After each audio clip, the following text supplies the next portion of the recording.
Anti-gunners use tragedy for gun control, and our very special guest, Cam Edwards. This is The Loaded Mic, and I'm Dan Was.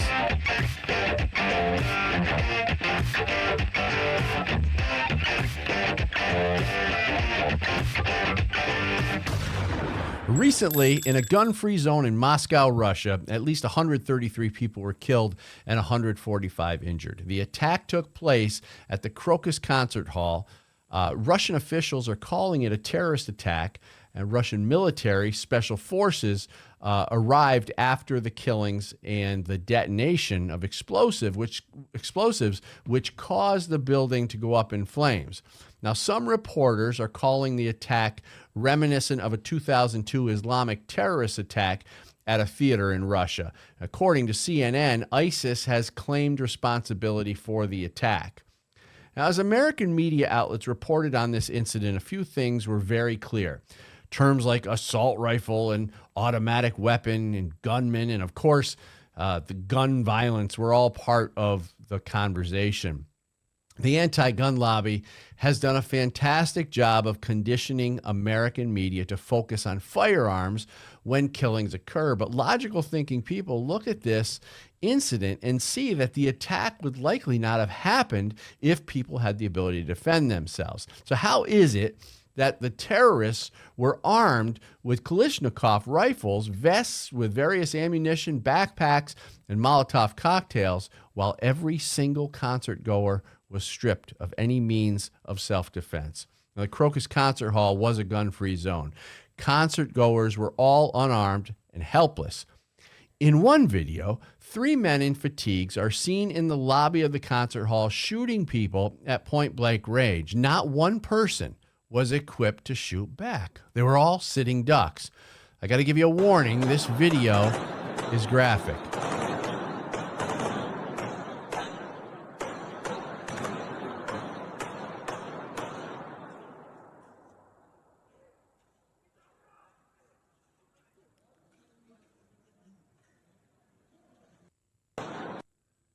The destruction by the terrorists was incredible. Here's another clip. You can see what they did to the building.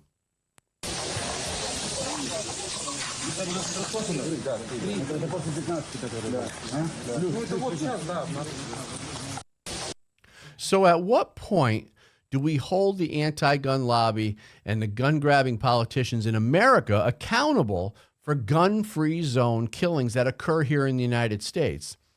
Those on the anti-gun side of the conversation use killings like the one in Moscow to push for more gun restrictions. They stand on the graves of the dead while demonizing American gun ownership and the Second Amendment. They fabricate talking points about the dangerousness of certain style firearms, even when they have no idea what they're talking about. The anti-gun activists living among us take no responsibility for creating and supporting deadly gun-free zones where people are rendered unarmed and helpless. They show no remorse for intentionally putting policies into place that get their fellow American citizens killed.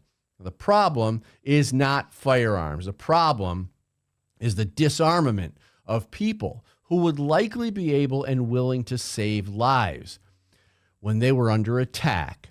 Now, the irony of it all is that if good people were allowed to be armed while attending public events, the attacks would likely never even occur.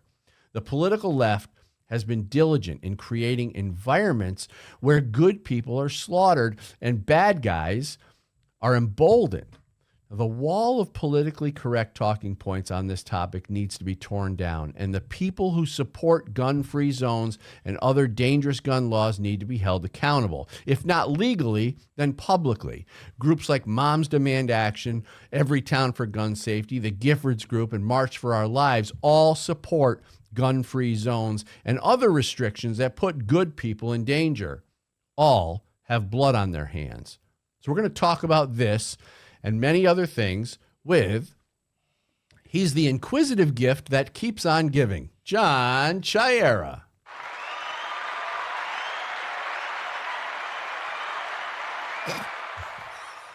And he walked to school, uphill, both ways, Anthony Diso.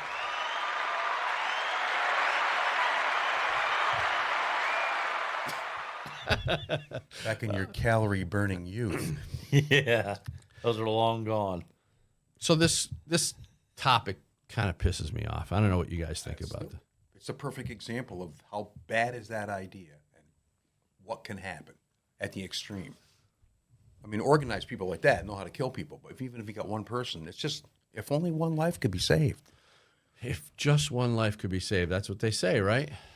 If we could save only one life. Well, you could if people were able to defend themselves, right? Why didn't security have guns?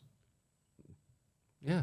Just Yeah. So that's another thing. So our government and even businesses, arenas and places like that, they'll disarm us, but without putting the actual proper protection in place. Yep. Right. Well, if it's a concert hall, security guards don't have guns. They're just directing you to your seat, basically. That's what they're there for. It just goes to show you that the bad guys, the laws have no effect. Like those guys. Okay, did they go through? I don't know how they work it in Russia, but let's say in America, do the bad guys go through a background check? Do they get the firearm legally? Do they obey the magazine capacity restriction? Do they obey the gun free? None of that stuff. They are technically above the law. They are. That's what they are. Yeah. Totally. Don't pay attention to anything. But the thing in Russia was ISIS claimed responsibility. ISIS claimed responsibility, yeah. Ben Shapiro was talking today. He says, Putin should just go in there and wipe them all right out. Put it all on camera, wipe them right out. Didn't we do that? Yeah, we did. We did. They came back. That was probably that was probably some of our weaponry doing that job. Yeah. Well, they said Kalashnikov rifles, so we don't manufacture those, I don't think, unless we have a. No, they were smuggling them into Russia, right? I would think. Yeah. So yeah, it's a shame, and then the point, and then every time something like this happens, you go right over to Mom's Demand webpage, Facebook or something, or Twitter page, or you go to March for Our Lives or Giffords. I mean, this stuff pops up in my Twitter. And exactly what you needed in places like that were guys with automatic weapons in their pocket with 15-round clips, right? Pow, pow, pow, pow, pow, pow. Could have saved hundreds of lives, probably. We got to put in that clip of Danny. What was that clip of on Always Sunny? So I started blasting. Anyway, I started blasting. Bang! Wow. Bang! Well, I don't see so good, so I missed. Then they ran away. I ran after them. Okay. Bang! Try to shoot him in the back. That's what John reminded me of just there. But no, somebody should have been there, even if it was just us with handguns. I mean, it was something, Guys like us with just handguns. Unbelievable. Unbelievable. I agree. Terrible. We're going to be bringing in Cam Edwards later in the second half of the show, and we're going to talk about a lot of stuff. Unfortunately, a lot of gun stuff that's going bad here, a lot of gun laws and stuff. So I want people to stick around for that. But I just wanted to kind of unfold this whole gun-free zone scenario that puts people in danger, and the fact that, like I was saying, you can go to Mom's Demand or Giffords on Twitter, and they're using these tragedies to push for more gun restrictions. Like, it's gun restrictions that put people in danger. Go ahead. What are your thoughts? Yeah, they enjoy it, though. I mean, it's like, how can you think that that's okay to watch and say, I got to use that as a forefront for my stupid ideas? And that's been a theme this week on a lot of different parts of the internet, that the left really doesn't care about the disposable people. They just don't. They don't care about the really poor people around the world. They don't care about people like that. They just go after an idea that makes sense to them because they think it's the right thing to do, and they don't look at the results. It's all about analysis. They don't know how to analyze. What would you draw from that? Okay, here's a concert hall. 100. How many people got killed? 100. Whatever. How many was it? 133, I think. 133. Yeah. Yeah, 133 people and were nobody killed. had any way to do anything about that. And 145 injured. That's a lot of people. Right. I mean, that's a lot of activity with no one shooting back. No one with the capacity to do anything about it. Right. Or the will. Turn the lights off. Maybe. Or the will. Or the like, will. Like, what's his name? Peterson there from Parkland. Who stood outside for 45 minutes while kids were getting killed. And what was the other one? Was where they were out there in the hallway using this hand sanitizer. Uvalde. Oh, in Texas? Yeah. So even sometimes, even when armed officials or armed whatever security, or even police, sometimes when they have the ability, they still don't do nothing. They don't have the will. You got to have the will and the ability. And the left, political left, is intent on at least taking away that ability. Right. And I think part of what might come into play in those kind of situations is the police thinking like, wow, what if I do something in here and I make a mistake and somebody sues me and puts me in jail for the rest of my life? You know, it's like the left has the whole system all rigged up so that it can't work the way it's supposed to work and do what it's supposed to do. And that's the they've other done that part. with government in general, right? Right, and that's the other part of it. So take away the ability, number one, so citizens can't arm themselves and protect themselves, and then take away the will by suing a couple cops, throwing a couple cops in Put a jail. little incentive in there, and it changes everything. Same as the whole thing with the Trump. You see, they lowered his bond. I lost my train of thought. You said just like they reduced just like a lot of just like the elections, just like the border. The left has set this stuff up. So if you look at it from the outside and use a little bit of game theory on it and look at it, it's set up to fail. You know what I mean? Yeah. There's no way you can win this. It's like going to a casino. There's no way you're going to end up long-term beating the house. It's not going to happen. Right. That's the way they have the government set up, so that somebody else can be in control, I guess. Joe? Yeah, you want that stupid idiot in Kamala? charge? Kamala. Who's running the show? It's Did you stupid. see that dummy in Puerto Rico or they were in Mexico? They were playing some song and it was actually derogatory against her and Stupid Joe, and she's clapping, and then all of a sudden the interpreter's telling her it's something totally different. She's like, We need to clip it. what a freaking couple of clowns Clown we show. got. It's terrible. look at Chicago. They said that migrants can have weapons. Right. Right. It's unconstitutional to not allow someone who doesn't belong here. But you try carrying a gun Chicago. on the south This side. is what we're talking about here. This is the stupidity of the left. So basically, you can come across the border, grab yourself an automatic weapon, and it's unconstitutional for you to tell them no. But if you go and get an automatic weapon, you're going to jail. Plus, they can come in, get their automatic weapon, and go in and take over your unoccupied house, and you can't throw them out. Well, first of all, are we talking about automatic weapons or are we talking about semi-automatic? Any kind of weapon. Any All right. kind of weapon. Pea shooters. But the house slingshot. thing is interesting too. That's an the interesting new topic. thing, right? Can't squatters. Can't throw them out. Oh, Can't. I moved in here. I changed the locks. Wait a Well, minute. then It's not your I think we house. need to go find a nice mansion and squat away. Oh God. Well, Shut up, WosCorp. I had already WosCorp will buy a nice mansion and we'll just squat.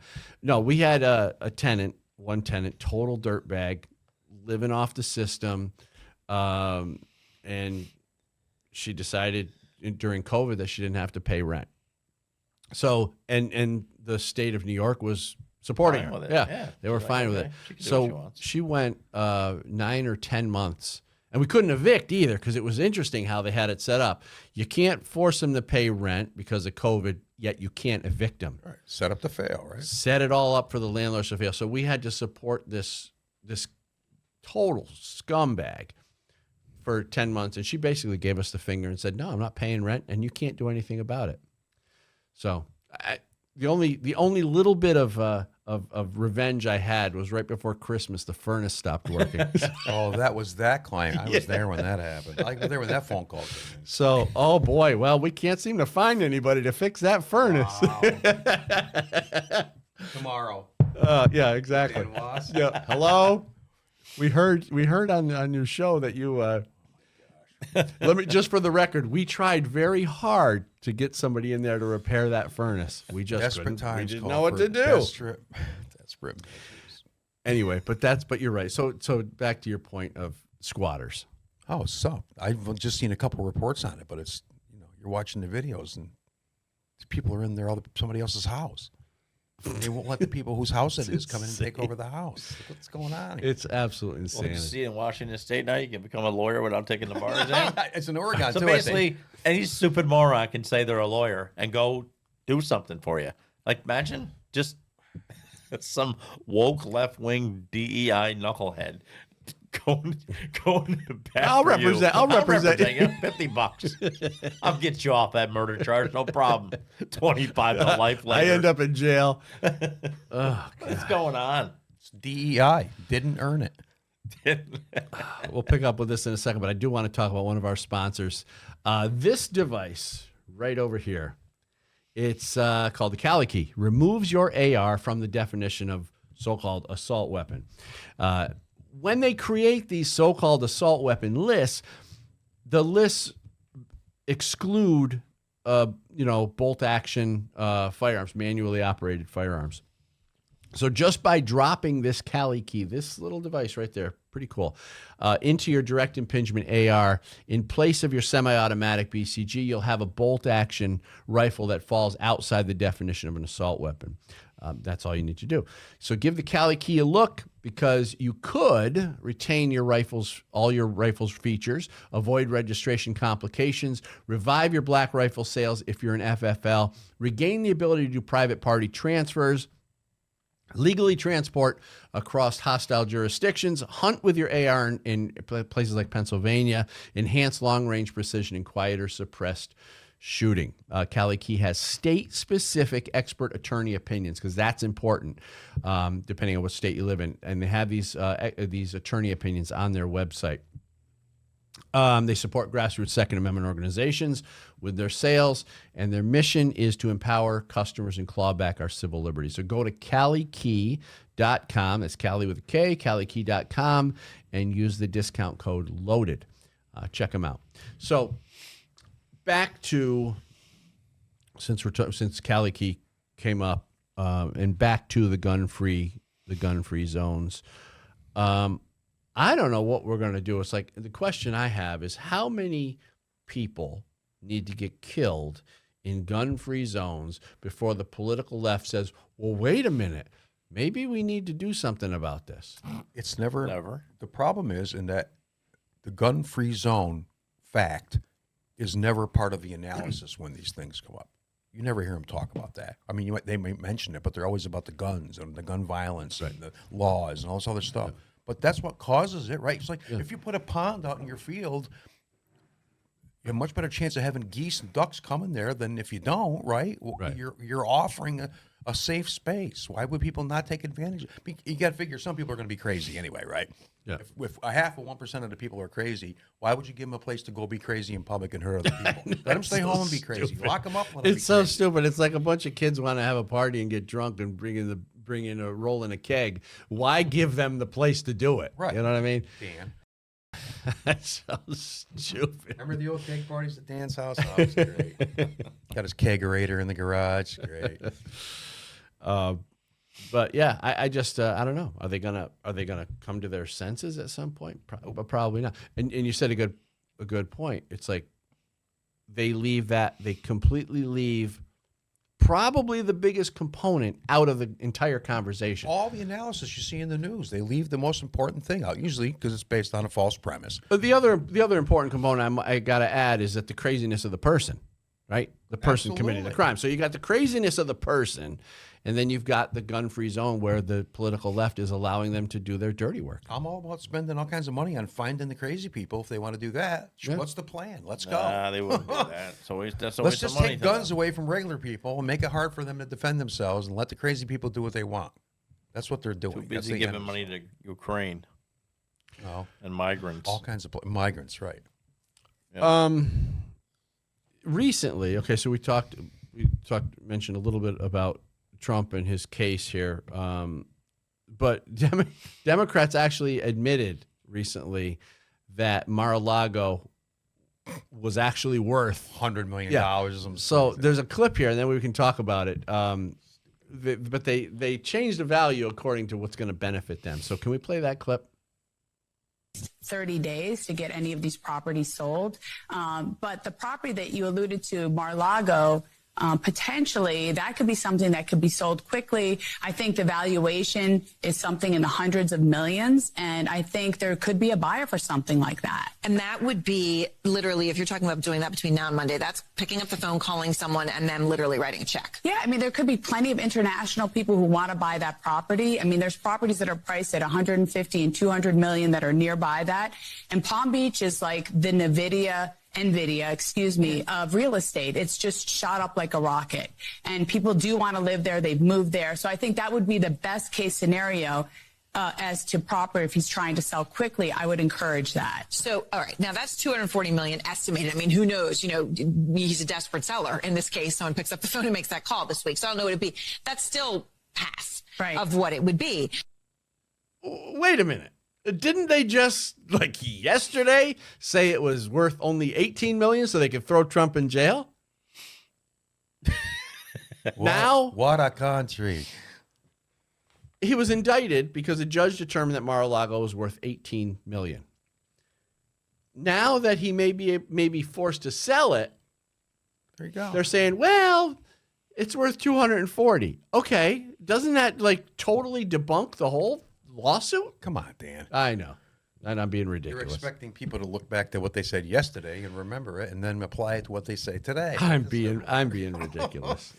Sorry. I just can't believe the whole thing went through. The judge is a creepy, corrupt little turd. Oh, I know. You see Can him? we check? I think that just got, the one number just got changed this morning, I heard, but I didn't have a chance to check it out, Danny, in there on the internet. Well, she knows she's hurting their election chances just by what she's doing. Oh, I hope so. New York City's hurting right now. No one's doing any business. I hope Trump becomes president and does, I don't know. I don't want to say what I hope he does to her, but I hope She'll something. get what's coming to her. I hope she gets what's coming to her. She will. Karma comes around. And here's another thing. Ronna McDaniel. Now she joins. She's not the head of the chairman now of the GOP anymore. The Republican committee. So guess what she does? She goes and okay, first, before I tell you what she does, she seemed to not do anything when it came to all the voter fraud and all this stuff. I mean, Trump lost. I mean, they lost, and I got it right here. Under McDaniel's leadership, they lost 8 governor races, 3 Senate seats, 19 House seats, and obviously the one presidential seat. She was paid off to do it. Well, guess what she's doing now? She's working for the DNC. She just joined NBC and MSNBC as a contributor. There you go. Controlled by the CIA. She found a new home after being ousted by RNC. McDaniel joined liberal NBC and MSNBC as a commentator and will begin Sunday on Meet the Press. After losing several elections for Republicans, Ronna McDaniel officially stepped down as RNC chairwoman earlier this month. Michael Whatley and Lara Trump, that's a good thing, were officially elected as the new chair and co-chair, respectively. So Michael Whatley is the chair, Lara Trump is the co-chair. So now you know that there's at least going to be some protections there to keep the Dems from cheating again. What are your thoughts? Hopefully. I think the elections are, there's, again, we've been through the election thing many, many times, but I just heard something again today. They found like 20,000 votes somewhere that were like either double counted or not represented correctly, or they couldn't verify. But for people to think that out of all the things that government does, that elections for some reason are going to be perfectly, everything's accounted for, no problems, nothing, not even have questions about it. It's just insanity, right? Well, it doesn't make any sense. It's not rational. All right, we're going to go to break, and we're going to come back with Cam Edwards. You guys know Cam. And we're going to... This is going to be an exciting conversation. I can guarantee you that. Stick around. Right back. Cali Key removes your AR from the definition of an assault weapon. It lets you keep your rifle with all its features, avoid registration hassles, and transport in hostile jurisdictions. The Cali Key also lets you hunt in jurisdictions like Pennsylvania and enhances long-range precision shooting. Cali Key's expert legal opinions empower informed decisions, and sales help grassroots Second Amendment organizations. Cali Key is your tool to keep and equip your AR, empower yourself, and defend your civil rights. Our founding fathers saw them coming over 200 years away. That's why they wrote the Second Amendment. Join us in the fight to preserve your gun rights and stop unconstitutional gun control. Gun Owners of America is the country's only no-compromise gun rights organization. Not only do we inform and educate, but we bring the fight to court and win. Your God-given right to keep and bear arms is our top priority. Become a member today and help us take back America. Join us at gunowners.org. New York Democrats have been hyper-focused on two firearm strategies. Now, the first has been to create a registry of gun owners in the state of New York with all the pertinent information that would be needed should a confiscation be desired by the gun-grabbing legislature and or state police. The New York State Legislature has decided that any gun purchases that occur in the state of New York will go directly through the New York State Police. However, the originally appointed Governor Hochul was not completely happy with firearm background checks alone and added an ammo background check rule as well. Now, the second strategy is the use of extreme risk protection orders, also known as red flag laws, also known as gun confiscation without due process. In 2023, Judge Craig Stephen Brown declared New York's red flag law unconstitutional on the grounds that a court is not equipped to determine mental health issues. He also made it known that the ex parte confiscation of guns without due process is a violation of constitutional rights.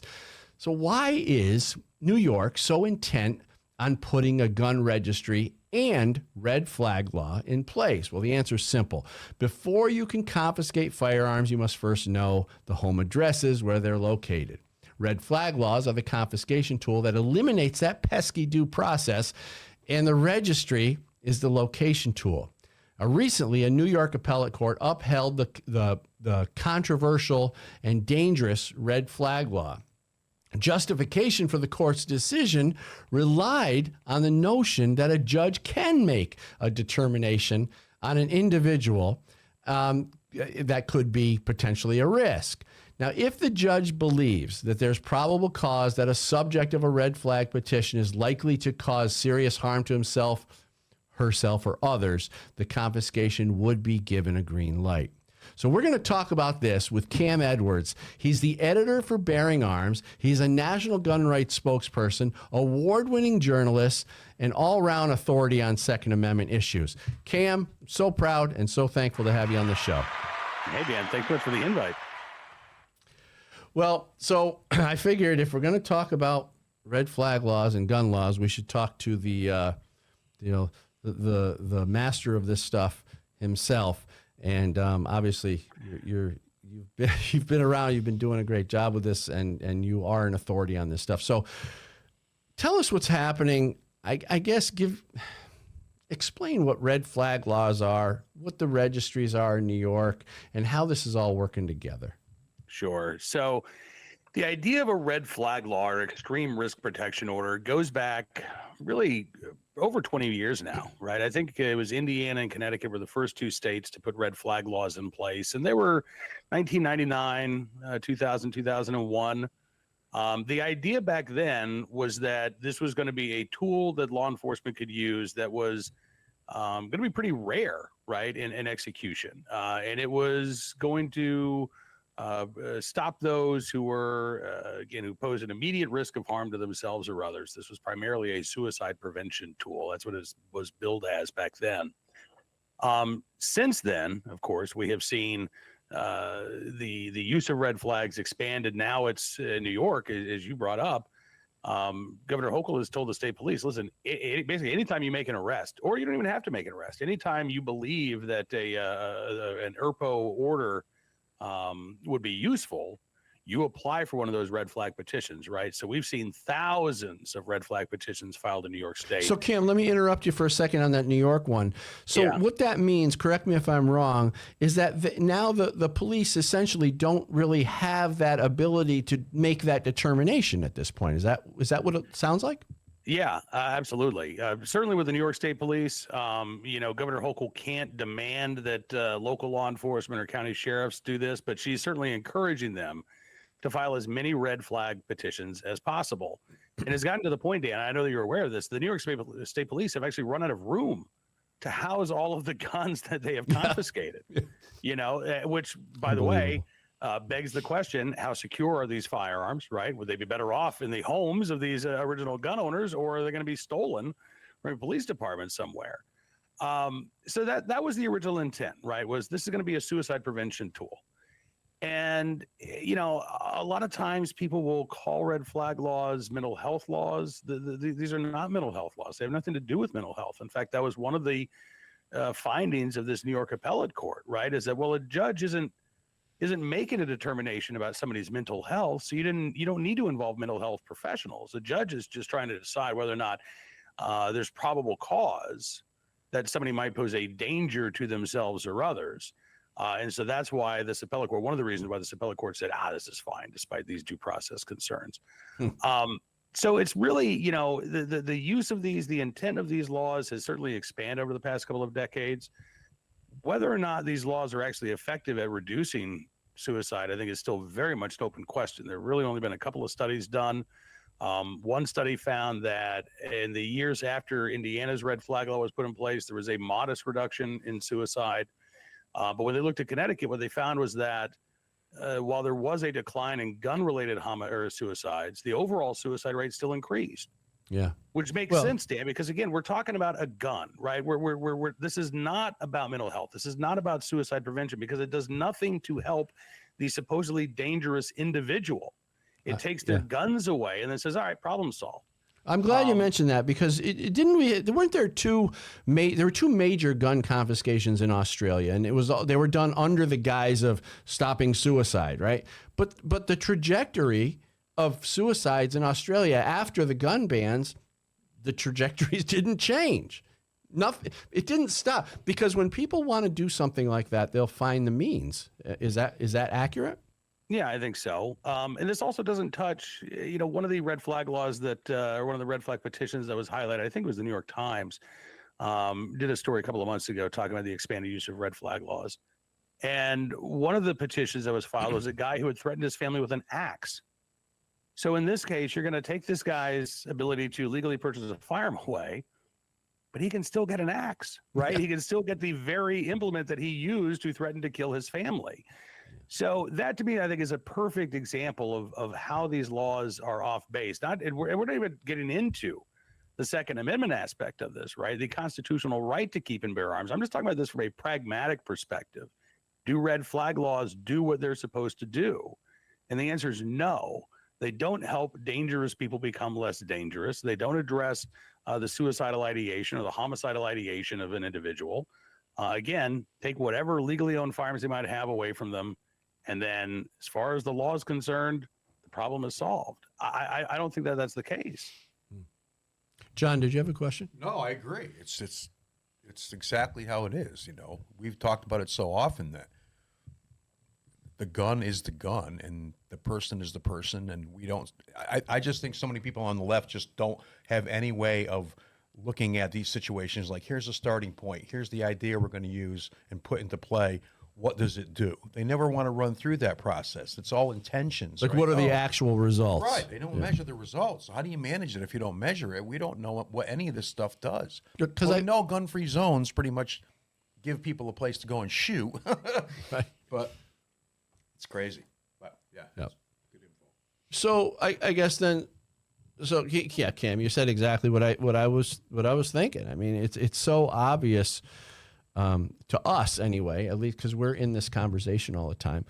But my next fear, if you will, is the gun registries. I mean, now we have a couple states, New York and California, correct me if I'm wrong, but I think, I don't know if there's any more, who are actually now trying to do ammo background checks and taking it away from the NICS system, where we were supposed to have some kind of protection through the federal NICS system, taking it into their own state police. That kind of removes any protection for anonymity that we would have normally had.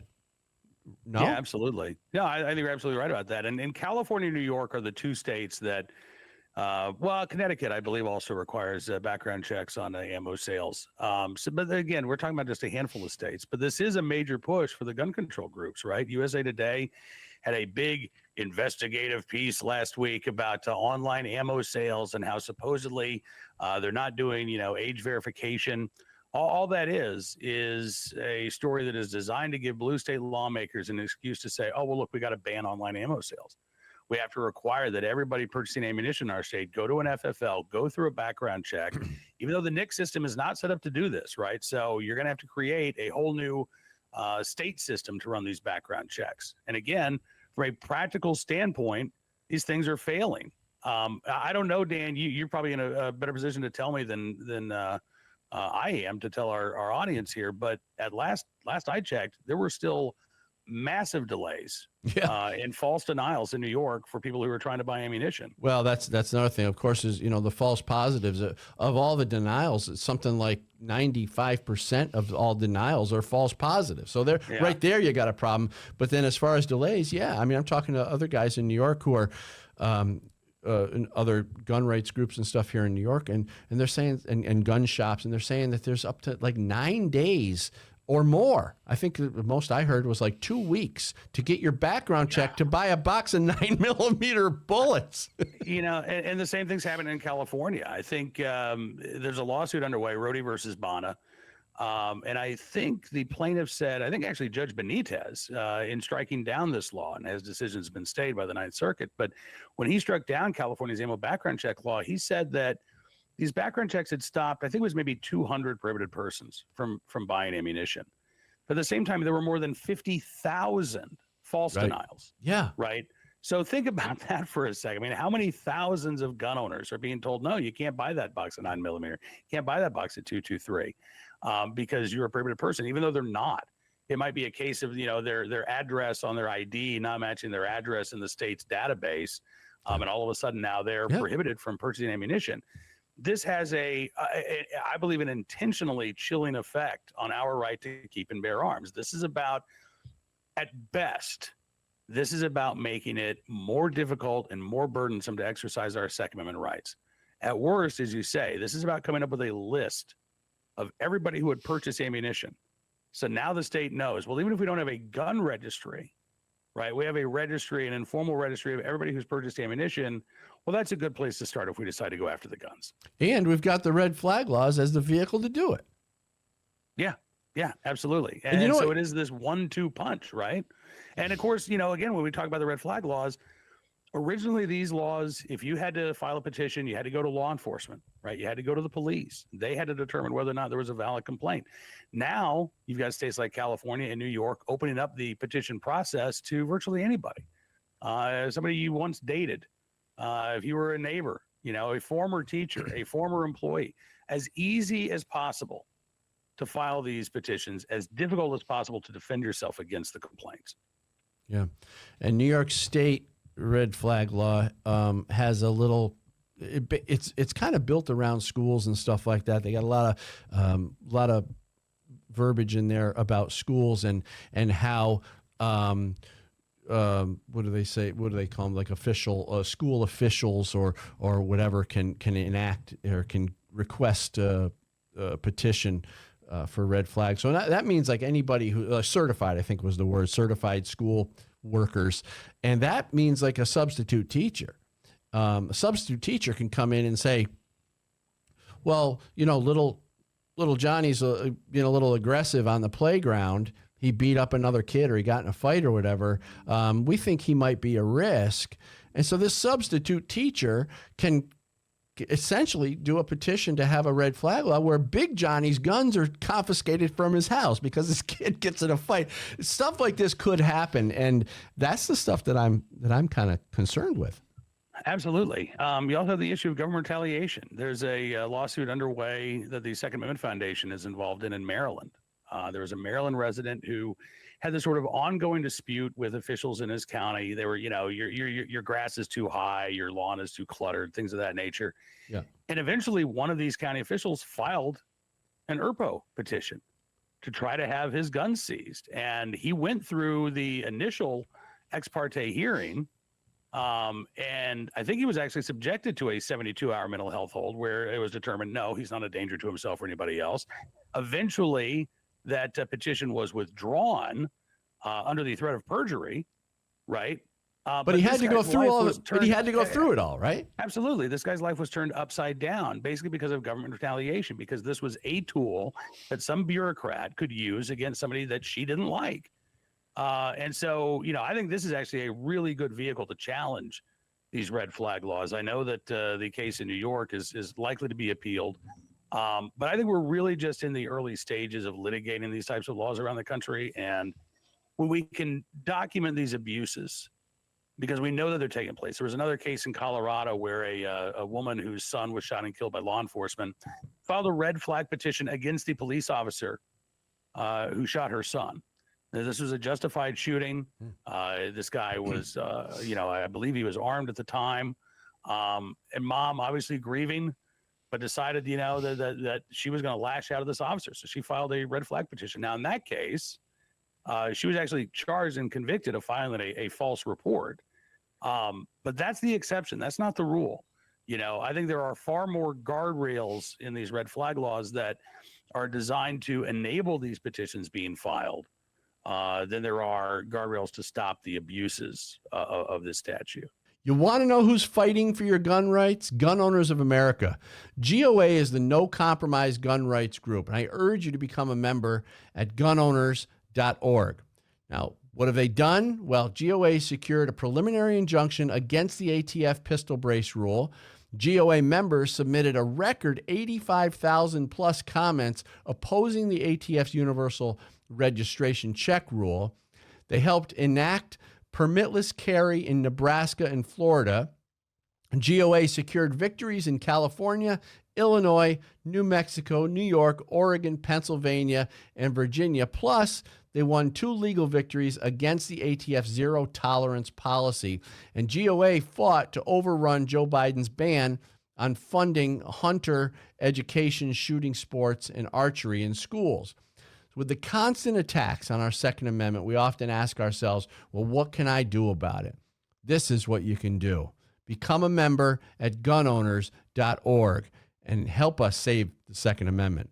With respect to the red flag laws, this past weekend, Joe Biden, I guess they just, I don't know if I think it was through executive order. Maybe you can tell me more.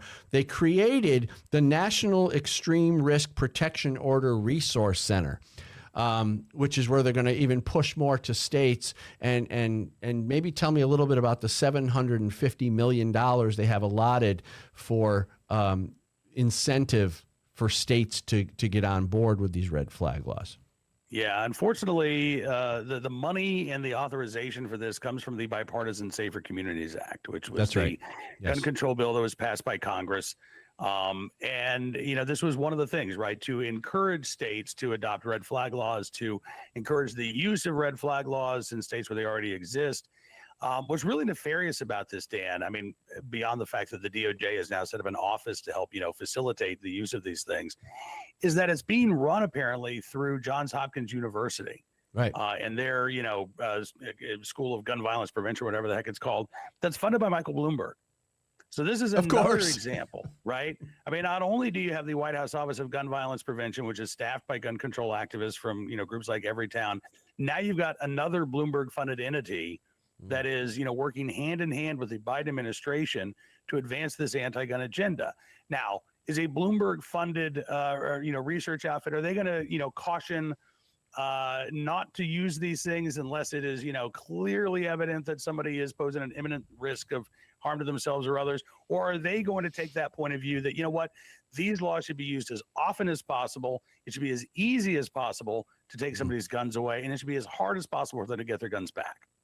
Yeah, exactly. And also the data that they come up with is so skewed. I mean, look at the CDC's data during the Obama administration with defensive gun uses. They came up with, I think, 1.6 million defensive gun uses, but they didn't like that and they didn't want to show it to the public. So they, so they'll skew things, so they won't show you certain information. But I don't trust anything that comes out of that Bloomberg organization or any of those funded research studies because they're all created for one thing: gun control. Yeah, no, that's exactly right. And again, this is, You know, the really frustrating thing, besides the assault on our fundamental right to keep and bear arms, is that, you know, we really do have a mental health issue in this country. Suicides were at an all-time high last year. Yeah. This is something that gun owners and non-gun owners alike are concerned about. But the way that you address this is through mental health, right? And one of the things that I think is so appealing about red flag laws to lawmakers is that it allows them to say they're doing something without addressing the shortage in inpatient beds, without addressing the shortage in mental health facilities. In Virginia, where I live, for example, if somebody's in a mental health crisis, they can end up spending 24, 48 hours sitting in an emergency room or sitting in a jail cell because there's no other place for them to go because the state doesn't have the space to put them in a hospital where their crisis can be addressed, right? Yeah. That's a huge problem. But rather than fixing it, what do Democrats want to do?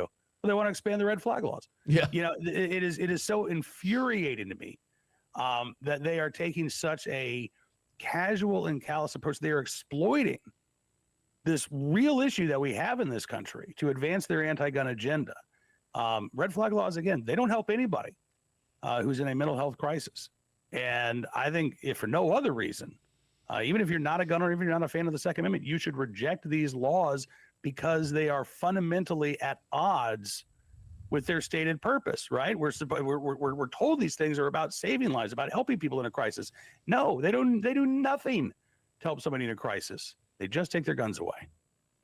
Yeah, you know, and I'll say it. I don't know if you're willing to say it, but I'll say it. I believe the political left, without these tragedies, without the mental health issues, without all the stuff that causes death and destruction, often when a gun is used, I believe that they don't want to see this stuff go away. They capitalize on it because they can push for more gun control measures when this stuff. I don't think they care about the kids dying in the schools because every time it happens, due to Joe Biden's Gun-Free School Zones Act as part of the Crime Control Act in 1990, when it happens, they capitalize on it and they push for more gun control.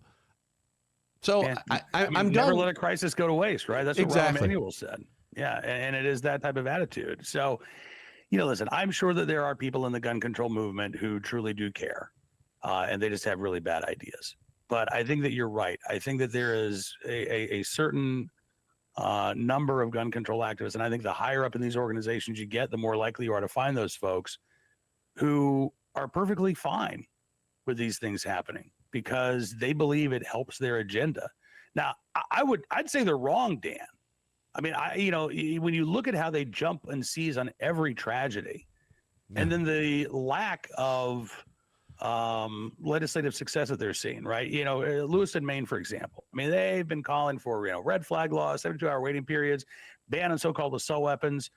And they were doing that before we knew anything at all about the circumstances of the shooting in Lewiston. They do that because that's what they're told to do. That's how they get their way. And yet the governor in Maine did not advance any of their proposals. Democrat lawmakers have introduced these bills. It's unclear as to whether or not they're going to pass. There's been a lot of pushback in Maine. So I even think from a political perspective, what they're doing doesn't make a lot of sense. But from a moral perspective, it's absolutely disgusting. It's reprehensible. Well, you think, and I think you made me think about this, because you'd think that they would say, wait a minute, this isn't working. People aren't buying it. But there are people who are buying it. I mean, there are anti-gunners living among us who just cheer them on. Oh, good. Assault weapon ban, magazine restriction, another gun-free zone, whatever it is. Regardless of the reality and the results, like John was saying, what are the results of this policy? Regardless of it, there are people who will still cheer this stuff on. Yeah. I think it's because they're just cheering for their team. It's just insanity. No, I think you're absolutely right. And they will cheer this stuff on. And then when you turn around and you ask them, well, what do you think about over-policing? Oh, I think it's horrible. What do you think about mass incarceration? Oh, we need to get away from that, right? I don't really, and yet they then turn around on a dime and say, but if you own that gun, you should go to prison. If you own, that magazine, you should go to prison. If you carry in this gun-free zone, you should go to prison. At the same time, they don't seem to be all that upset about armed robbers or carjackers or home invaders walking away with probation or a slap on the wrist. Right. Right. You guys have comments? We'll see in Virginia. Yeah. Didn't they just pass a stupid law there that said that it's unconstitutional to pull someone over of color? Obama's judge just put that in. Go ahead. I'll have to go back and look. I have not seen that. It is entirely it just possible. popped up today. Okay, it's entirely So possible. now in Richmond, I think they said you can't pull over someone of color because it's unconstitutional because less white people are being pulled over. Somebody got to even it out. Like, where are Gotta we? be equity. What are we doing? What are we doing here? He's a racist. Well, thankfully, that'll be one of the many bills that Governor Glenn Youngkin will veto this session. But I got to say, I mean, living in Virginia, it's crazy. Democrats have a 1-seat majority in the House and the Senate, and they're acting like this is Albany. They're acting like this is California. They're passing bans on so-called assault weapons. They passed a waiting period bill. They passed over 30 gun control measures this session, all of which I think are likely to be vetoed by Governor Youngkin. But yeah, they're not acting like they're moderates. They're not acting like they scraped by a legislative majority by the skin of their teeth. They're acting like they have this mandate to move the state as far left as possible. And again, I don't think that's unusual for Virginia. I think that's just the state of our politics right now. Where Democrats take power, they will do whatever they can to try to enact their agenda as quickly as possible. And so, a purple state like Virginia could turn deep, deep blue in terms of its laws very quickly if voters are not aware and if they're not active and engaged. Absolutely. And I got to say one thing, though, about Virginia. Like with Virginia Citizens Defense League, our friends over there, and Virginia gun owners, I mean, they fight back. I mean, the gun owners are fighting back on all this stuff. I'm sure you remember the big rally a few years back. And then we were recently, you and I were both at this, at the lobby day, just a couple months ago, January. So the gun owners, go ahead. Yeah, I was there in 2020 at that massive rally where there were, 30 to 50,000 people just filling the streets of downtown Virginia. Speaking at that rally was it was one of the highlights of my life. I will never forget looking out at that sea of people as I was standing in front of the Capitol. And, you're right, Dan, this year the numbers weren't there. I think because gun owners believe, all right, well, we have Youngkin as a backstop, right? So I don't necessarily need to show up in Richmond. But I hope to God they're still contacting their state reps, their state senators, because this problem has not gone away. And I am concerned that there are some gun owners in Virginia who have gotten a little complacent, who are not aware that the threat is as real as it is. And we are one election away from becoming California or Connecticut or New York or Massachusetts or New Jersey. Well, I hope that doesn't happen. But Cam, it's great talking to you, and I really appreciate you being on the show. Is there anything that you want to plug? Where can people find you? What's your call to action these days? Yeah, absolutely. I just encourage folks, check out bearingarms.com. We are constantly updating the website with the latest Second Amendment news and information. We do Bearing Arms Cam and Company every Monday through Thursday. You can find it on YouTube, Spotify, Rumble, all the major podcast platforms. I want to thank you for the invite, Dan. This was a great conversation. I hope to get a chance to come back. We got to have you on Cam and Company soon. Anytime. Just let me know. I'm happy to do it. I'd love to. Thanks. Thanks so much, pal. I appreciate you being here. Yeah, man. Thanks, Dan. Thanks so much for watching The Loaded Mic. What a great interview with Cam Edwards. Thanks for watching us on Rumble and YouTube. You can also find us on the Ops Lens Network, Right America Media, Simul TV, the Key Radio Network, and the podcast. Anywhere you get your podcast, you can find The Loaded Mic. We're there. I'm Dan Woss, and the Second Amendment is not a privilege. It's your right.